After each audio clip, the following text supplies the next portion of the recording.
तैयारी मुकम्मल होते ही तहरीके अदम एतमाद पेश कर दी जाएगी। ऑपोजिशन जमातों में मुकम्मल इत्तेफाक और यकसोई मौजूद है। ऑपोजिशन लीडर शहबाज शरीफ का तारीख बताने से गुरेज। बलूचिस्तान में लोगों की मायूसियां बढ़ रही हैं, मसाइल सियासी लोग ही हल करेंगे। सरदार अख्तर मेंगल ने जल्द अच्छी खबर मिलने की उम्मीद जाहिर कर दी। सिंध के अवाम जियाली सरकार से तंग आ गए, हिसाब लेने का वक्त आ गया। वजीर खारजा शाह महमूद कुरैशी का कमो शहीद में खिलाड़ियों से खिताब। सिंध हुकूक मार्च कुछ देर में रवाना होगा। मार्च के शुरा रात सखर में क़याम करेंगे। यूक्रेन में फंसे 62 पाकिस्तानियों का इनखला मुकम्मल। 79 अफराद सरहदों की जानिब गामजन। खारकीव से 104 तलबा ट्रेन के जरिए पोलैंड सरहद पर जा रही हैं। पाकिस्तानी सफीर का ताज़ा बयान।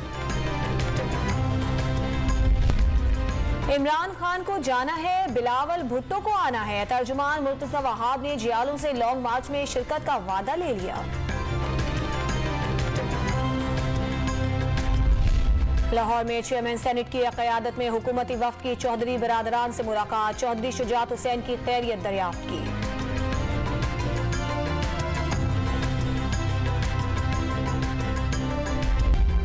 और सवात के बालाई इलाकों में शदीद बर्फबारी के बायस राब्ता सड़कें बंद, सयाहों को मुश्किलात का सामना।